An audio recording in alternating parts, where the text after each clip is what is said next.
哦。现在买的一毛多，换一万多。把这种贵个的，那个毛是贵。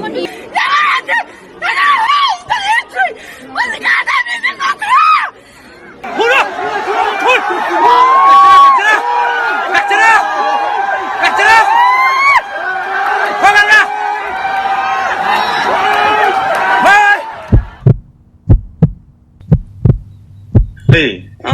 哎，你好啊！你好，我是你在哪儿呢？现在？我在爬山，是猫了没？这怎么？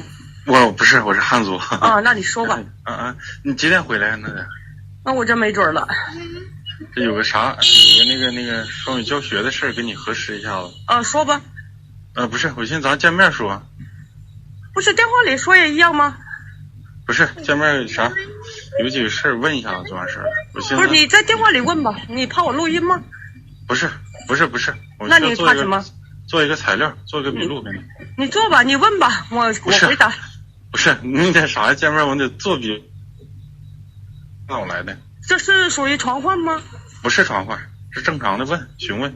那传唤，那打电话，那不是让你直接去所里了吗？我们就证明就问几件事就正常。你在电话里说呗。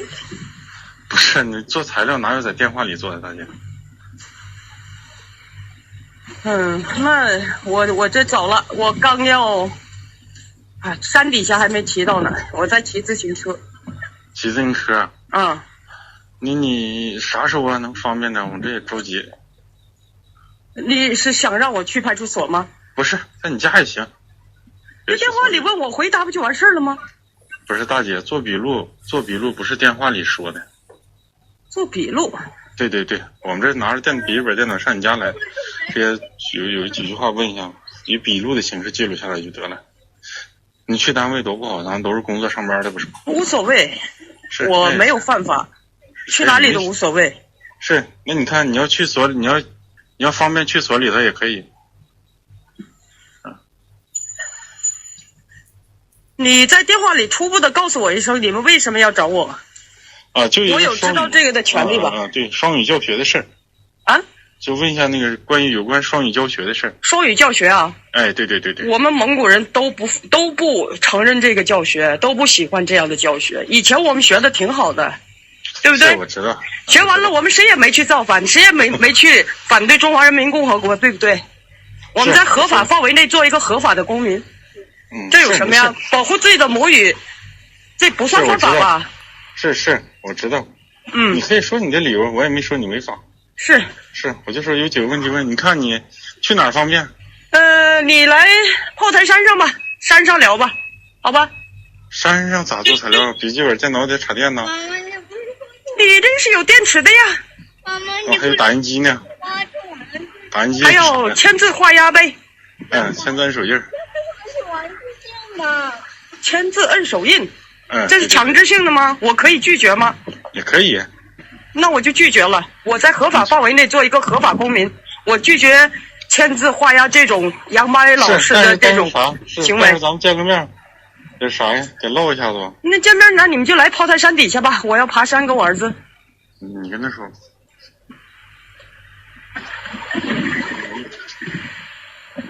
喂。500说。么呢？不是那个真的给印发。没进那边没进。这个我编辑这个发什么？除了朋友圈发你们节目。我给录呀，对，证明这个执法是在阳光下吧？又找我干什么？你们汉族警察说吧。猫家了，得出来。我用蒙文说了一遍了。你用汉语说吧。什么问题？你也在录，我也在录，说吧。我们这正常录。说吧。双语改革的事。双语改革我说了10000遍了，我那天在国保大队待了11个小时，我什么都说了。派出所问我这干什么呀？天天骚扰我的正常生活。也是问这个事儿。我都说了多少遍了，有什么问呢？啥吗，吴老师？你能方便的咱们进屋里唠行吗？就在这儿吧，阳光下吧，好不好？那个啥，刚那个不是看啥不都跟你说了吗？说吧。这个事儿，需要我再重复一遍干啥？双语？那你双语让我说什么呢？那你这啥了吗？建微信群啥的吗？微信群？你在你不是一中老师吗？是啊，也是党员，所以说我们就希望你宣传正能量的。正能量？什么是正能量？保护母语就是正能量。是，我知道。啊，你所说的正能量是什么东西？我再告诉你一件事，这正能量这3个字不要轻易的用。你知道这3个字来源在哪里吗？当时这个媒体报道的宋山木这个案子的一个细节，就是他在这个强暴女学员之前啊，总是习惯说啊，你现在充满了负能量，我要帮你处理一下。那媒体曝光这个细节以后，负能量这个词就在中国的网络上火了。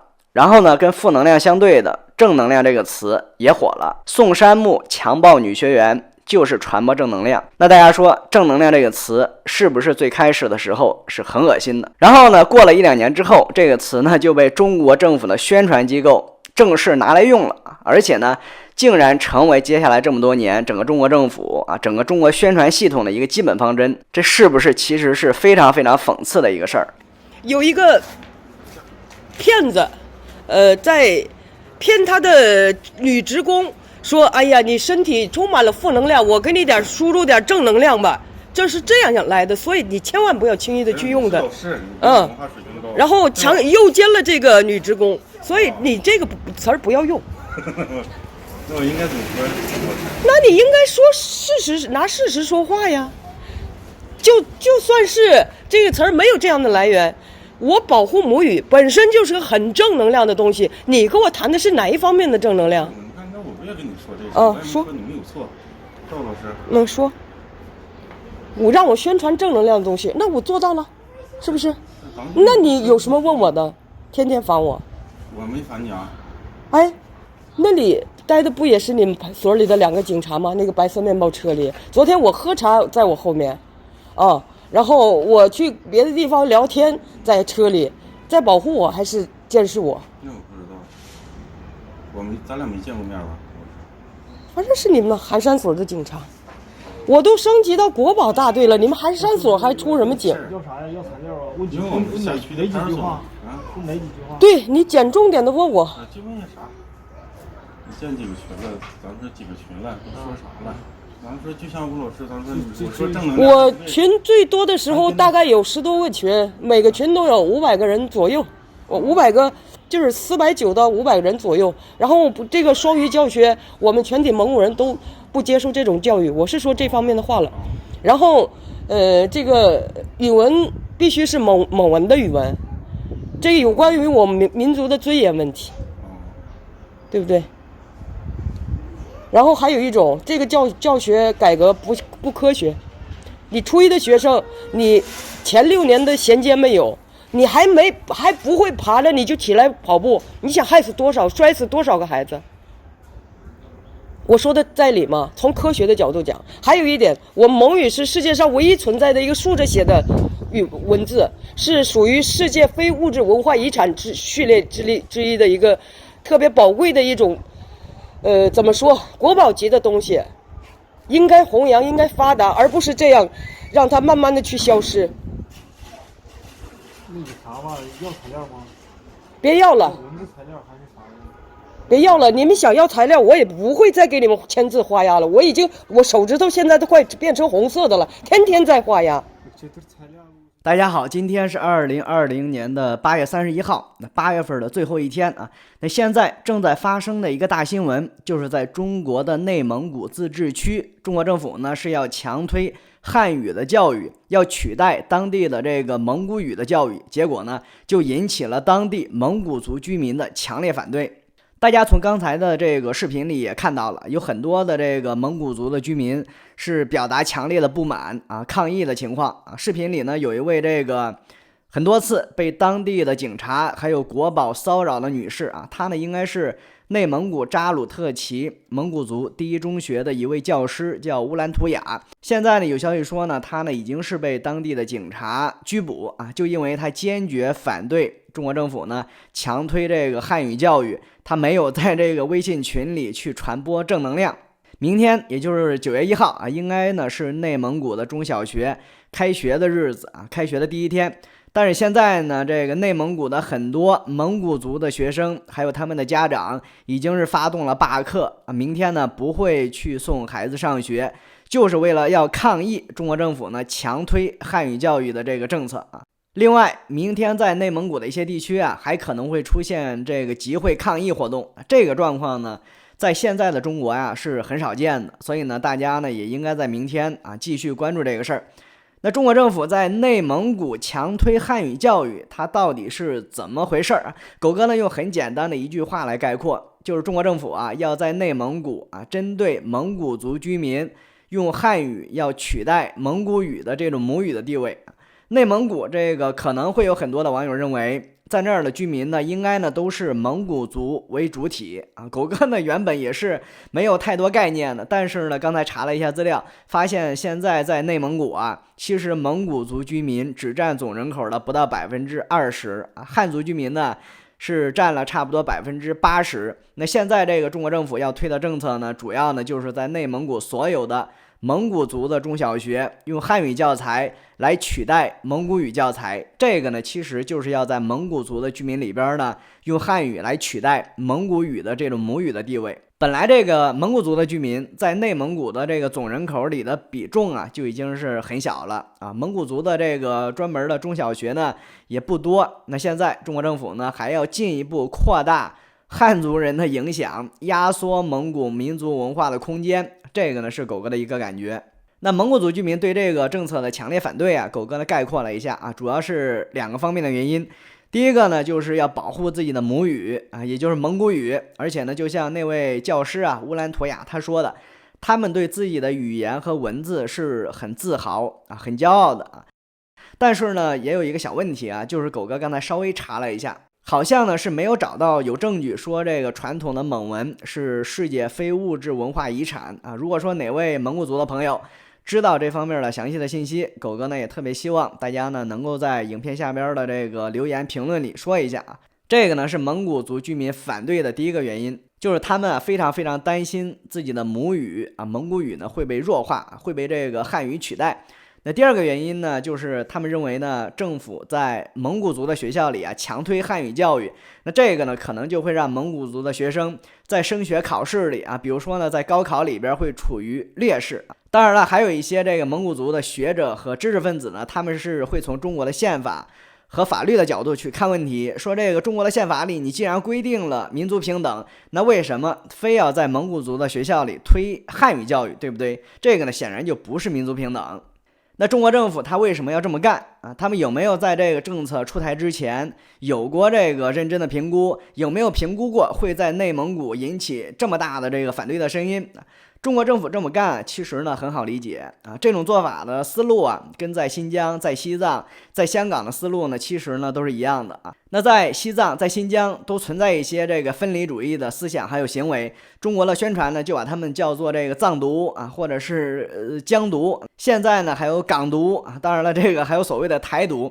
那中国政府啊他现在处理这个问题的思路啊，准确的讲呢就是中国最高领导人习近平他处理这些问题的思路，就是要彻底的强制的洗脑，从根子上灌输中国大一统的这种观念啊，从娃娃们抓起啊，把你们的这个孩子们啊，藏族人的孩子、新疆维吾尔人的孩子、香港人的孩子，把你们的孩子们都变成标准的汉族人，或者说是标准的中国人啊，心甘情愿的去认可中国大一统，认可权威主义，认可集权体制，那这个问题是不是就都解决了？就没有什么这个藏独啦、疆独啊、港独了。这个呢就是中国最高领导人习近平他的思路，他做的最彻底的就是针对新疆的维吾尔人，把大量的维吾尔人关进集中营，强制他们在里边学汉语、唱红歌。那这些维吾尔人的孩子啊，新疆当地的政府呢是集中收养、集中洗脑教育，还有呢就是让维吾尔的女性和汉族的男性去强制通婚，要从种族上去改变维吾尔人啊。这个呢就是中国政府啊最近几年一直到现在在新疆干的事儿。最近这2年呢，他们在香港呢也开始这么干啊，也开始篡改香港学校的教科书，删除民主啊、自由啊、三权分立这些普世价值的内容，甚至说呢，连8964天安门事件这样的内容呢也要删啊。这个呢是从去年开始到现在，在香港落实一国一制发生的事儿啊。狗哥呢可以确定，如果说香港的情况啊没有发生这个大的转折，那几乎也可以肯定，中国政府呢以后呢会肯定呢在香港呢强推普通话的教育，要弱化粤语的教育。那现在是又轮到了中国的蒙古族啊，这个呢就是狗哥在今天的题目里说的，在新疆搞完了，搞香港，香港呢现在还没搞完，又开始搞这个内蒙古啊。中国的网友呢应该都知道，内蒙古呢一直是没什么事儿的啊，汉族人口在那儿已经占了差不多80%，蒙古族的人口呢只有不到20%，而且呢内蒙古以前也基本上没有什么所谓的分离活动，所以呢本来没有事儿。中国政府呢，现在非要在内蒙古也搞出一些事儿啊，就像那个蒙古族的女教师说的啊，我们本来学的好好的啊，也都是遵纪守法，没有危害中华人民共和国，现在政府为什么非要搞出来事儿啊？这个呢，就是非常非常典型的啊，本来没有事儿，也必须搞出来事儿，没有矛盾，也必须要制造出来矛盾，这个呢，就是习近平新时代中国特色社会主义的一个典型特征。狗哥可以确定啊，你中国政府这么一搞啊，只能是让这个内蒙古的这个蒙古族的居民会非常非常的反感，只能是激发他们的这种民族情绪啊。蒙古族啊，它本来就是一个很骄傲的民族啊，马背上的民族，成吉思汗的子孙啊。狗哥呢是觉得呀，中国政府啊，就别认为这个蒙古族他们传统上都信佛教，就会比较好欺负，就比这个信伊斯兰教的维吾尔人好对付啊。狗哥在中国国内的时候呢，也去过内蒙古。会感觉到这个蒙古人他们骨子里边的一种刚烈啊，所以呢，内蒙古的这个事儿，大家呢把它跟西藏啊、新疆、香港的事儿联系起来看，那就非常非常清楚了啊。你如果说在西藏、在新疆，可能这个历史遗留问题还比较多，事儿呢有点复杂，但是最近几年在香港啊，这种香港情况的变化，还有现在的内蒙古，狗哥认为呢，纯粹就是中国政府、中国最高领导人习近平的加速倒车行为。本来没有事儿，必须搞出事儿；没有矛盾，你必须也要这个制造出来矛盾啊！唯恐中国的矛盾还不够多啊！这个呢，也是这个全面加速、花样倒车的行为。今天这个影片呢，就聊这么多啊！最后呢，狗哥呢也特别想说一句话，就是帝国的崩溃啊，总是从边疆开始的。那持续了超过这个70年的中国共产党的帝国，很有可能呢也是这个结局啊！非常感谢大家的观看，也欢迎大家呢能够点赞、评论、转发、分享狗哥的这个影片。咱们下期再见，拜拜。